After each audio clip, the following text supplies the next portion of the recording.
What's up, party people? Happy Tuesday to you. Derrick Evans here, VA Home Loan Specialist, NMLS 155010.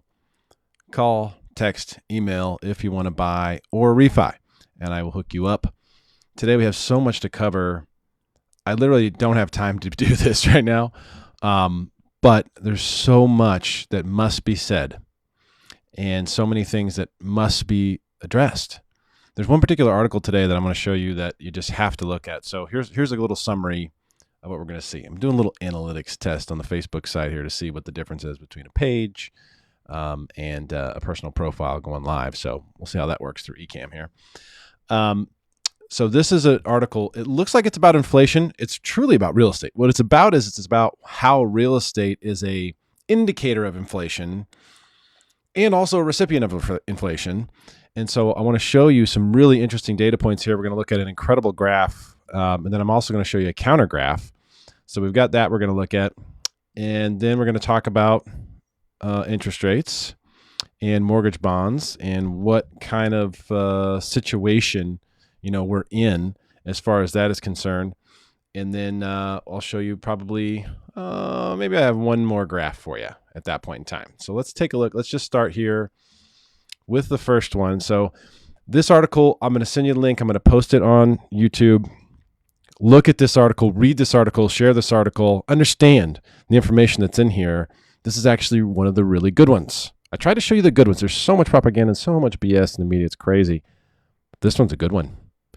Jeff Cox tends to be on these good ones. So maybe it's a Jeff Cox thing. So anyway, two more factors that popped up that add to the Fed's inflation worries. Now, I don't really care about whether he's referencing an actual Fed concern or not. That doesn't matter to me. Let's look at the key points. Home prices and consumer expectations pointed to more inflationary issues on the horizon. Okay. S&P Case-Shiller Index rose a staggering 19.1% year over year. This is the largest increase in the history of this Case-Shiller Index. Now, the Case-Shiller is a home value index nationwide, and we have a year over year 19% nationwide. Remember I was telling you, hey, in San Diego, we were like 20 to 22%. Nationwide is 19%. So people are buying real estate in Iowa and Idaho and all these places as though it were prime real estate like we have in San Diego. That doesn't make any sense. So someone's wrong. Who's wrong? The person buying here in San Diego, or the person buying in, I'm sorry, nothing against Ohio and Arkansas, but the real estate's just not as valuable there. It's beautiful. It's just not as valuable. So some things just aren't making sense. We're going to come back to that. The Conference Board reported consumers now see inflation. So this Conference Board is, I don't know how reliable this is. They're seeing inflation running 6.8% 12 months from now. That's pretty big. I think it's much higher than that. I think all these numbers are really conservative. However, many Wall Street economists still see inflation falling off in the years ahead. So what does that mean? That means that they're saying, okay, prices will depress. You're going to see things come in. Remember, the Fed also said this. The Fed warned us that you would see assets decrease in value. This particularly pointed to stocks when they made that warning a few months back. I've reiterated that a few times now. What they're really saying is that there's going to be a pullback in something. What's it going to be in? My guess is stocks, but we'll see. So what's really good about this is they're bringing this up. Okay, so here's the Case-Shiller Index graph. I actually, handy dandy, made a big one. All right, so if you look at this, and if you're just looking at it from a purely technical analysis standpoint of home values, okay, we're going back here. We're in 2000. Remember, things were a little shaky here for a while. And then we had the recession that was caused by 9/11 right here. But really just this whole area here, which was sort of when the bubble was getting, blown up, when the air was really getting into the bubble. Sideways. We were sideways. Look at this. The crash that took place, there was no real big run-up. I mean, there wasn't a huge short-term run-up that took place. Look at this, all the way before the move started happening. There was no big run-up that really led to the crash. The crash began, a lot of people don't realize this, in 2006 when the foreclosure started hitting. And look at this, and all the way down to bottomed out in 2009. And right there, at 2009 is also where the stock market bottomed. And everybody who bought real estate over the next couple of years, really all the way through 2013, or bought stocks, has made a killing. So what people are pointing out to me right now, and this is what I want to share with you, is that this move right here, which is what we've just experienced since COVID, that move right there looks similar to this move here, looks similar to this move here. And you'd be right. You would be right. So then let's analyze those. Let's look at what's taken place in those particular scenarios. In this run up right here, you have a small pullback, some sideways action, and then the next leg higher. On this one, same thing. Okay, let's get rid of that guy. Over here, you got the run up, and then what happens? You get a pullback, sustainable scenario here, although increasing, but sustainable sideways action. Then we have a little dip here. Remember the little scare we had where everyone's kind of like, okay, is this the end? And then higher prices again.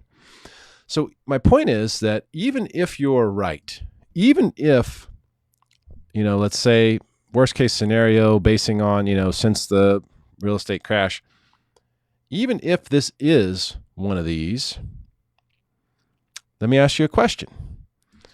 Would you be happy if you sold right here? Would you be happy if you sold right here and got out? Said, you know what, I'm out. I'm going to go rent. I'm going to let this figure this out. This is one of those situations where you're a genius for this long, and then you're an idiot from here to here. And I've been that idiot. Trust me, I sold before the crash. I sold my home in Missouri right here. Okay. And actually, I was like an idiot for like 10 months. People were like, you're just so dumb. And then I became a genius for a little while. And then if you look back at where values are now, I'd probably be an idiot again.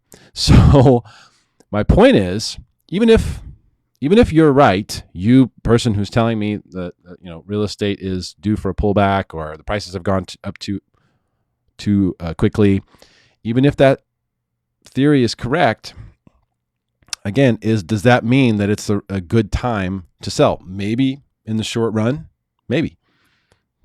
We got to acknowledge that that's possible. It is possible that buyer fatigue on top of other things, maybe world events, all this stuff could give us one of these little pullbacks, But I want you to make a note of something. Whether you bought at the very, very top on either one of these situations, or whether you bought the pullback, you've done great. You've done really, really great. So the point is, you don't have to time it perfectly. You don't have to be exactly right. If you just give real estate enough time, it will do the heavy lifting for you. And that's what's so great about it. That's the reason why I like to get behind it, because it's the easiest investment to make. You got to have a place to live. Why not live in your investment? It makes it harder for you to screw up and sell it because you've had a few drinks or whatever on a Friday afternoon, and now you're out of your investment. No, you can't do that with a house. You can do that with stocks. You can do that with Bitcoin. You can do that, with so many things, but not with real estate. It's harder to make a mistake. Just time in the market. Buy and hold, buy and hold, buy and hold. This is all updated information. So you can get this. I just took a screenshot of this right here. That's what you're looking at. So that is inside of this article, amongst a bunch of other information as well, which is quite interesting. Now, this is the largest jump in the history of this Case-Shiller index going back to 1987. 1987, you may recall, was the infamous Monday stock market crash that Jim Cramer avoided. He got into cash on Friday and became instantly famous amongst the uber rich investors in Wall Street because he avoided the 20% crash on that Monday. That happened in 1987. Could we be setting up for something like that? I think that is much more plausible than a crash in real estate. In fact, I don't think a crash in real estate is even possible. Like I said, we could have one of these little pullbacks. That could happen. But look at what's happened each time that's happened. It's just been a precursor to another leg higher. Now, the other thing that's interesting, and I won't go into all of the details here, but I do think that you should check this out, is when you look at actual inflation, you look at the triggers for it. Larry Summers, or look this guy up. He is a former Treasury Secretary and economic advisor. He's a smart guy. Okay, he's a smart guy. He says, strong research from the Dallas Fed confirms my suspicion. Big increases in house prices presage substantial increases in measured housing inflation that will tend to consumer price measures up. So what does that mean? Here's the Dallas Fed article that he posted. Surging house prices expected to propel rent increases. Okay, that makes sense, right? A lot of people who've tried to rent their homes recently, they've got tremendous activity on their homes. They must say they're buying another house and they're going to rent out the one they currently own. They're getting insane amounts of activity. My solution for that, when they call me about it, is raise the rent. Raise the rent $500 a month. Raise the rent $1,000 a month. And then that will decrease the number of applications you get. That's how supply and demand works. That's how it works. You don't want to be on the other side of that. You want to be on the landlord side of that. So he also goes on to comment here in this thread, every time you hear that inflation is transitory, remember that double house price inflation hasn't yet shown up in the indexes. Housing represents 40% of the core CPI. What is happening? So just know that a lot of this inflation data and a lot of the inflation dominoes have yet to hit. And they are good in the end of the day for real estate. But what he's saying is that the housing is actually going to be one of the first dominoes here. And then it will continue to benefit from inflation as it always will. And hard assets tend to do. And a lot of people are talking about buying gold and this and that. Speaking of, let's see, was there one more thing on this article? I can't remember. Yeah, I think these videos are actually worth watching. No, I think that was the last stat. Okay. Speaking of gold, how's gold look? $1,800. Yep, kind of been there for a while. Oil settling in the high 60s here. Bitcoin in the $47,000 range. Ethereum continues to be green every day. Something's going on with Ethereum for sure. There has been just a ton of buying there that has not ceased no matter what has been going on with Bitcoin. I wonder if there's a rotation out of Bitcoin and Ethereum. I'm not sure. I don't know enough. I don't have on-chain experience.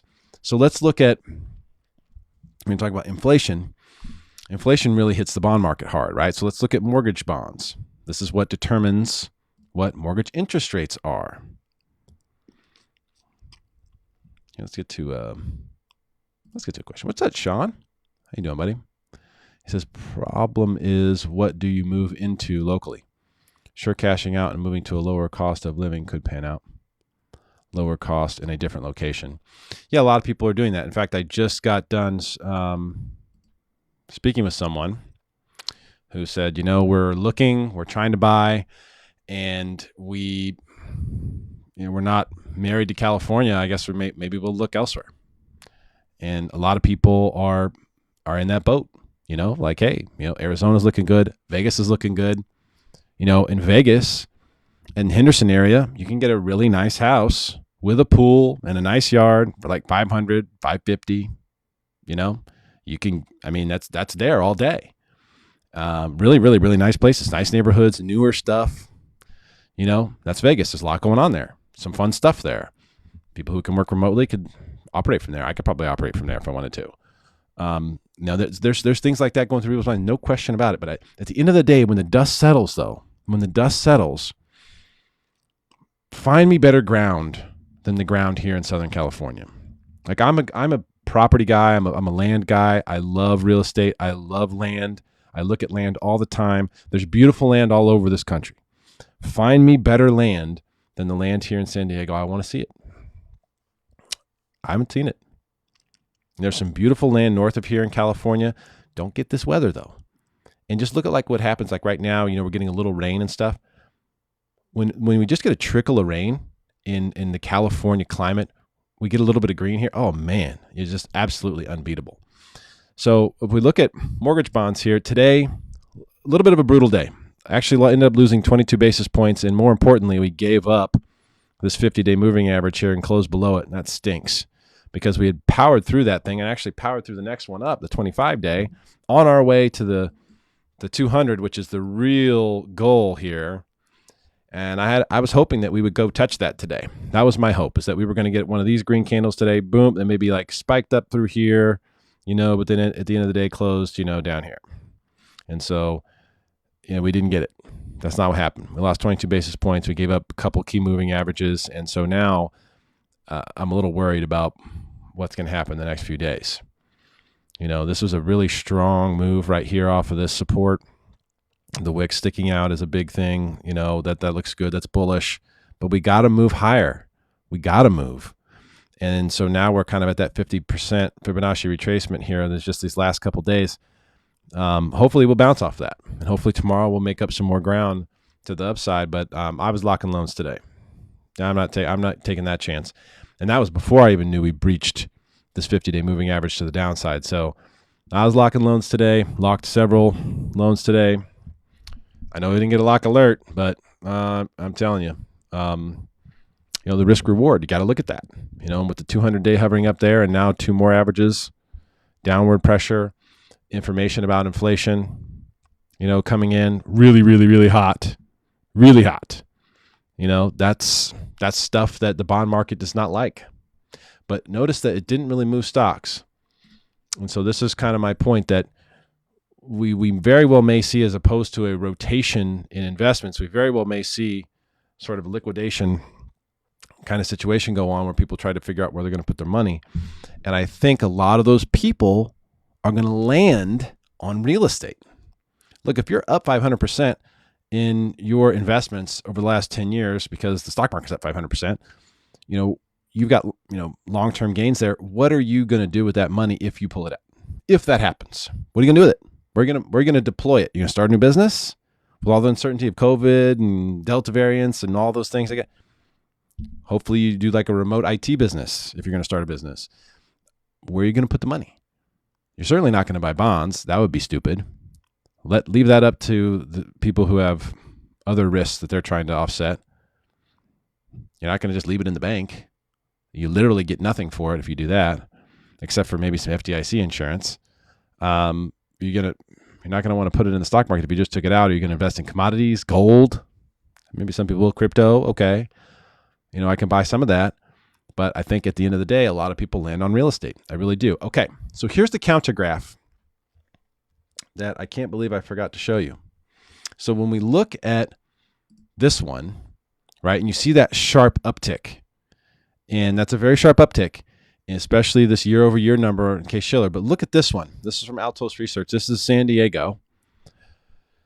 Price per square foot. So not actual price, but price per square foot. Look at how clean and smooth that looks. So this is zoomed in. This here is the nation, average home price, basically. Conforming limit, too. They're not looking at everything on that. Here, you look at price per square foot. What a smooth, steady climb higher. It looks very, very solid. Very, very solid. So you also have to know what data you're looking at and what does it matter to you. If you're looking to buy in, I think Idaho, they say Boise is the first market to crash, is what they're saying. All the stat geeks. Watch Boise, watch Boise, watch Boise. If Boise takes a hit, if Boise takes a dive, that's going to be the signal. It's a lot of people are saying. I don't know if that's true or not, but I can tell you this, San Diego looks damn good. That's for sure. Looks damn good. And this is all I need to see. Price per square foot. Is this getting out of control? It's gone up. It's gone from 450 to, where are we at now? 600? Close to it. 590. So 450 to 590 in the last 3 years. It's a pretty good move, but look at the move itself. It's very smooth. So that doesn't scare me one bit. Not one bit. In fact, I got to tell you, it just looks super bullish. It looks super, super bullish. But if you're looking at a national number, which includes all kinds of different markets, it could look scarier. But even then, we debunked that already. I won't beat you up on that. All right. Yeah. Some people have a. I think Philippe is talking about the inflation. Yeah, there are some. I wish we knew the real number. Let's just put it that way. I wish we knew the real number. For now, it is what it is. Take that for what it's worth. I'm gonna put this link in the YouTube video description so that you can check it out. Read some of this data. It's very, very interesting. But remember, real estate's local. It is local. As of right now, since the pandemic began, real estate across the nation has all been a little bit frantic.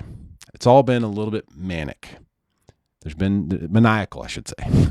It's been a little maniacal. It has. People have been maniacs. But some of it may be warranted and some of it may not. Okay, he was talking about Boise. Thanks, Philippe. Up 80% in Boise. Okay. So, that could be why people are calling for Boise, like watch Boise, watch Boise, watch Boise. I've actually started tracking it a little bit. And you can track it in Altos too, by the way. If you guys like this format, Altos Research, you just need like a Facebook account to log in, and you can check this stuff out. They have these great reports, which will tell you to give you the temperature. So inventory has increased. Market action index has decreased a lot from 78 to 70. So I don't know why this says San Diego. We just looked up Boise, Idaho. That's weird. So, who knows? Who knows? Who knows if those people are even right? I'm not even going to just submit that they're correct about Boise being the leading indicator. But if it is, it's still in a strong seller's market. And yeah, it's starting to lean the other way, but still in a strong seller's market position. And median price at 550 would be pretty wild. If we go back,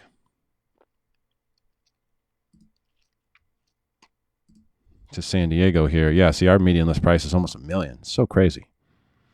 Our market action index is at 86, strong seller's market. So Boise's at 70.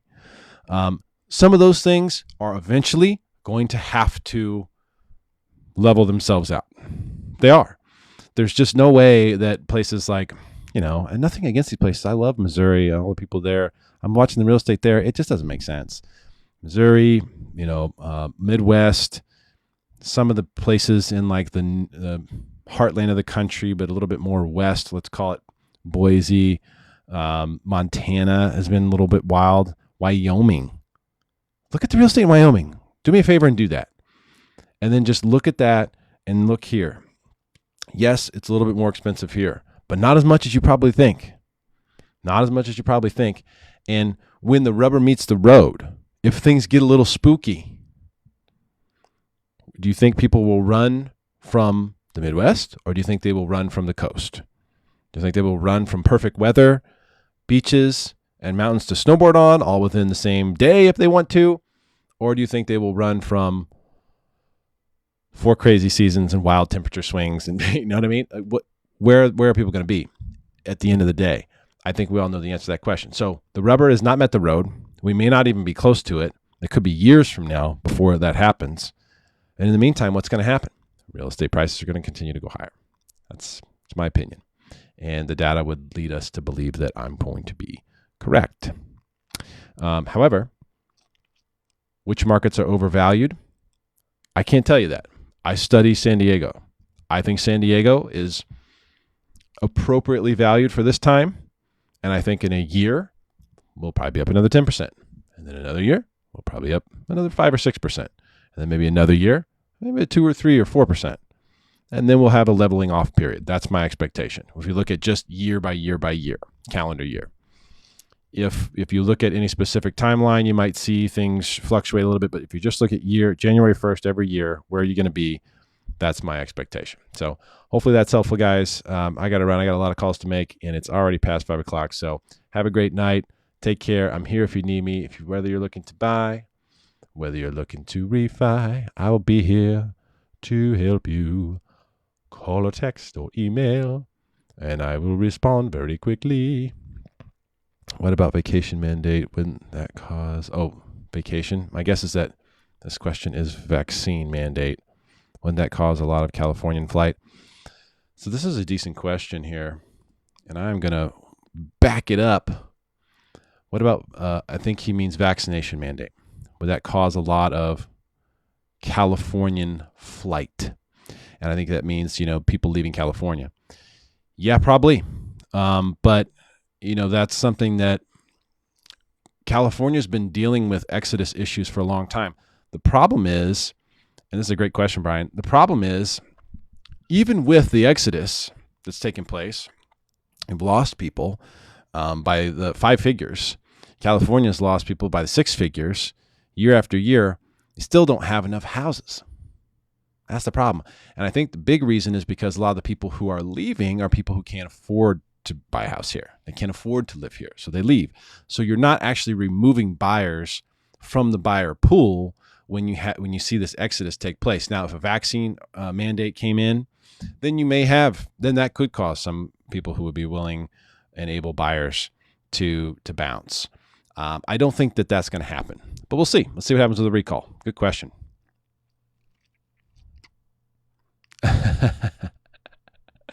James, hysterical. Totally support vacation mandates. Me too, brother. All right, guys, I'm going to get out of here. You guys have a great night. Take care. Hopefully that's helpful. Share this video. Call me if you want to buy a refi, and I'll be back soon. Trust that.